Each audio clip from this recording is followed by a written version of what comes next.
Good evening, everybody.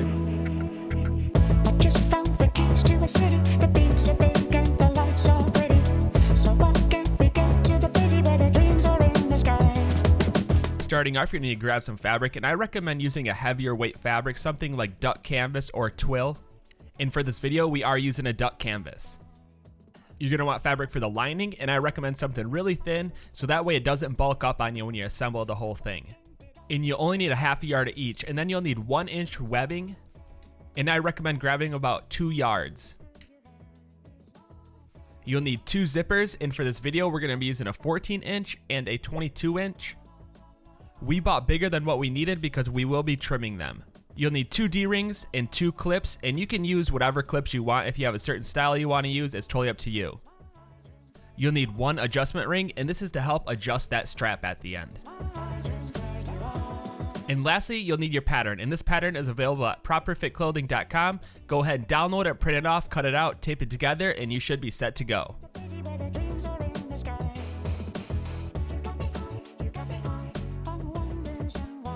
And all these supplies will be available in the description below, and it should cost you less than 15 bucks. Okay, getting started, you want to go ahead and place your pattern on your fabric, trace it, and cut it out. You're going to want to end up with 1 of each panel and 2 of the top side zipper panels. Next, go ahead and grab your lining and cut out the same panels. Next, go ahead and take your top front panels and your zipper. It's going to be your shorter zipper. Go ahead and place the right sides together on top of the zipper, and you're definitely going to want to pin this on so that way it stays even. And we are doing this in the center of the zipper because later we'll be trimming those ends off. Then go ahead and stitch all the way down that zipper.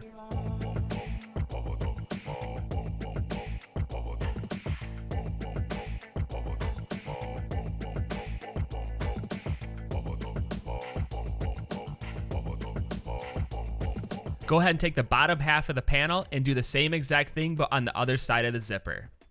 And make sure you're lining them up with the top half of the panel.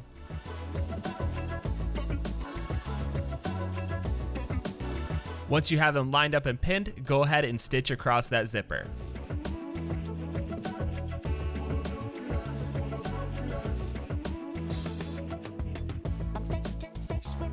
Now go ahead and do a top stitch just on that bottom half panel. And make sure the lining is folded down too, so you're catching both the lining and the top portion.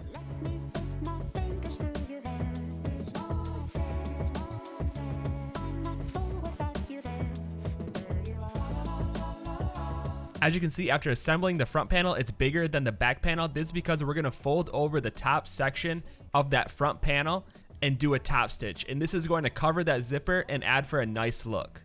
So go ahead and line the bottoms up and then fold the front panel over until it's matched up with the back panel, and then pin those sides into place. And make sure you have the back lining down so that way you don't stitch over it. Now we're going to go ahead and do a top stitch across, and we're going to go right on that zipper. So right on top of that zipper all the way across.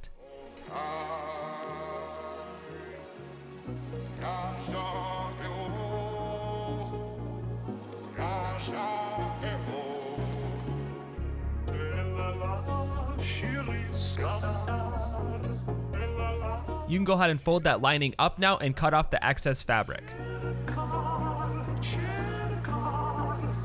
Next, we're going to go ahead and sew that flap down, but first you want to pull that zipper train towards the center of the panel. And as close as you can to the edge, go ahead and sew across that flap. And do this for both sides.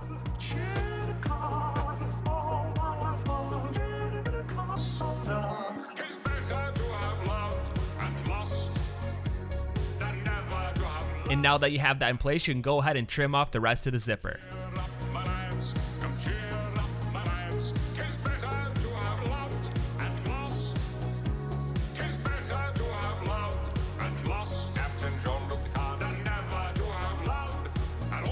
Now go ahead and take the lining that you cut for the back, because you won't need it for the back, you actually use it for the front. And what you're going to want to do is sew it on all the way around as close as you can to the edge. And we're going to be using a zigzag stitch.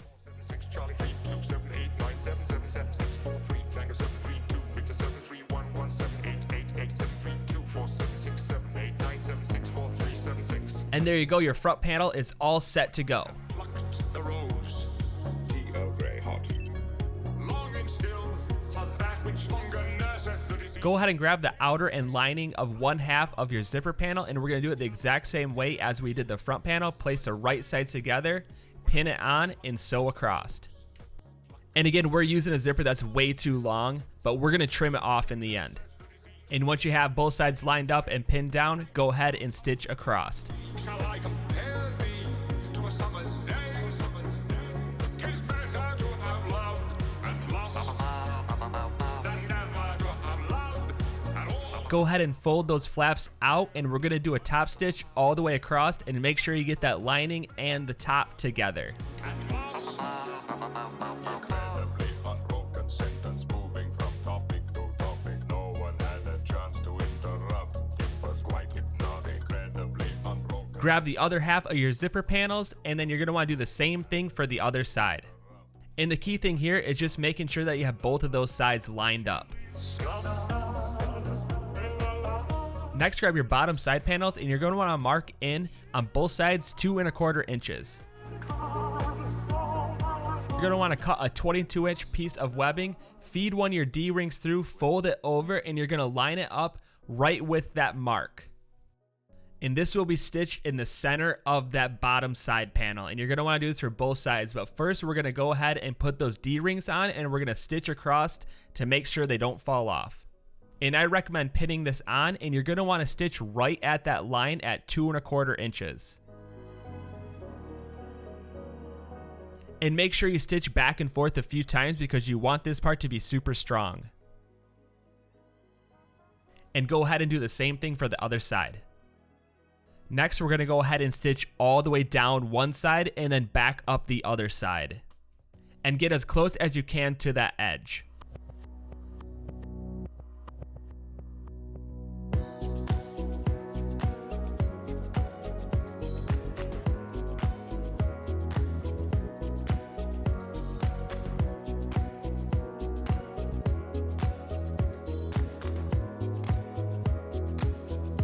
And as you can see, we didn't sew all the way top up to the D-ring because we want that flap there.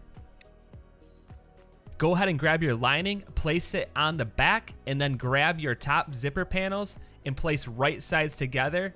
And you're gonna wanna go ahead and pin that and sew across. Once it's all lined up and pinned on, go ahead and stitch across.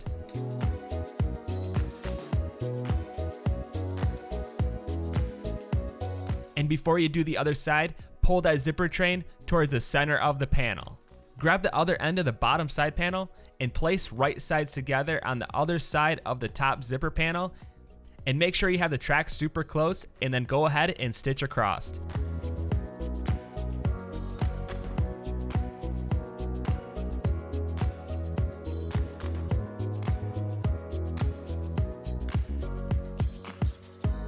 Grab your scissors and snip those zipper ends off.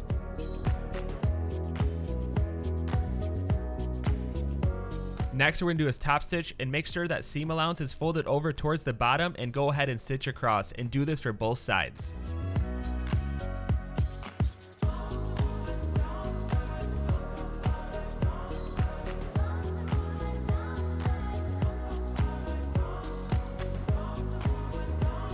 Next, we're attaching the front panel to the side panels, and make sure you mark the center of both side panels and front panel. These marks will help keep that top zipper centered, and you're gonna wanna go ahead and pin this on top, bottom, and sides.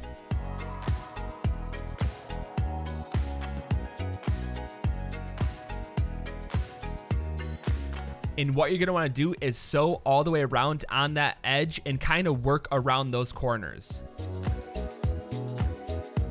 Once you have it all pinned up, go ahead and sew all the way around that edge. And the key thing here is to just really take it slow and work around those corners. You're gonna have to kind of play with the fabric and move it around so that way it doesn't bunch up and you get a nice smooth corner.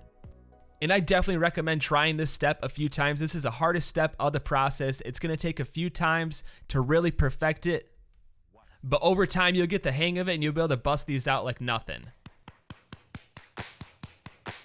Oh, hallelujah.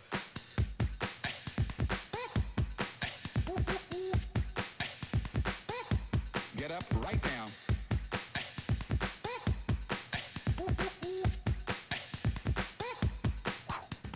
And there you have it, your front panel is attached to the side panels, and as you can see, it's coming along pretty nice.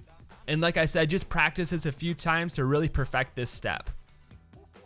Now we're gonna be doing the same thing for the back panel, but make sure you have that top zipper open because we're doing this inside out, and we're gonna wanna flip it back through that zipper. So go ahead and mark the center of your back panel, and you're gonna line it up with the center of your side panel, and go ahead and pin that on top, bottom, and sides.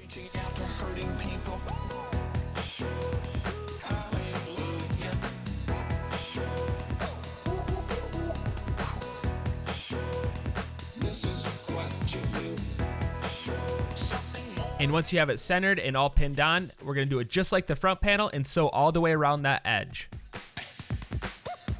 Listen to this right here.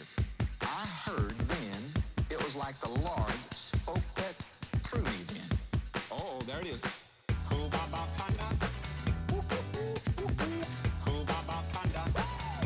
Get up right now.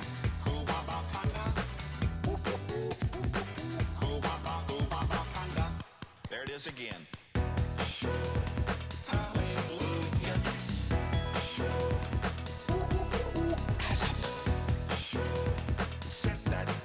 Go ahead and unzip it even more and pull the right sides out.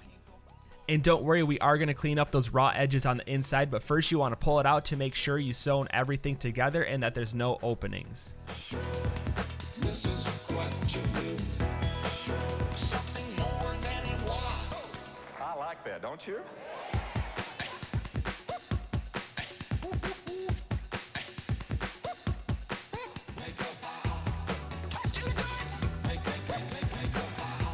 Go ahead and flip it inside out, and we're gonna clean up all those edges and make them uniform with each other because we're gonna be adding bias tape all the way around, so that way the inside looks super nice and it secures that edge from fraying.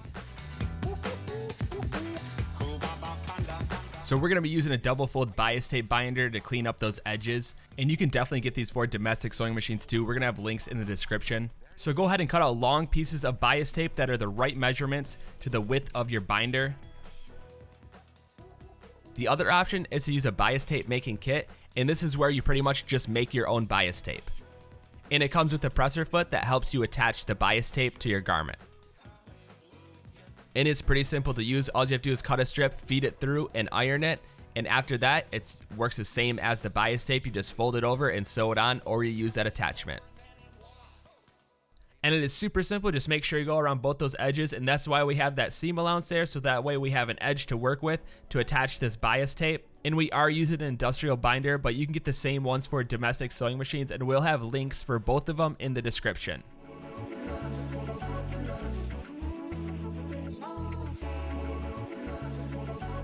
Good evening, everybody.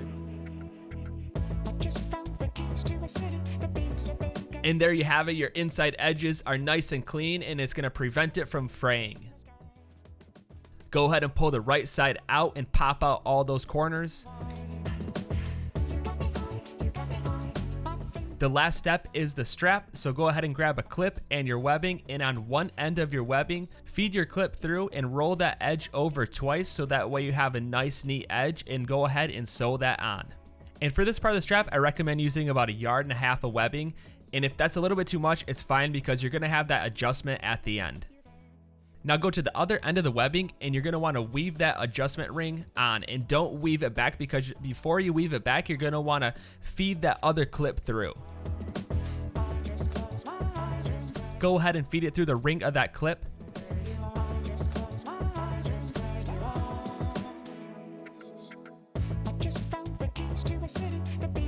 Then you're gonna wanna loop it back around and bring it under that middle piece, and then back up the other side. And this helps cinch it into position for when you're adjusting the length of the strap. And depending on how long your strap is, ours is super long, we're gonna go ahead and pull a lot of that out, so that way that piece falls towards the center of the strap. And as you can see, it's super easy to adjust, and it cinches really well. And to make sure that doesn't slide out, go ahead and double fold over that end and sew it down.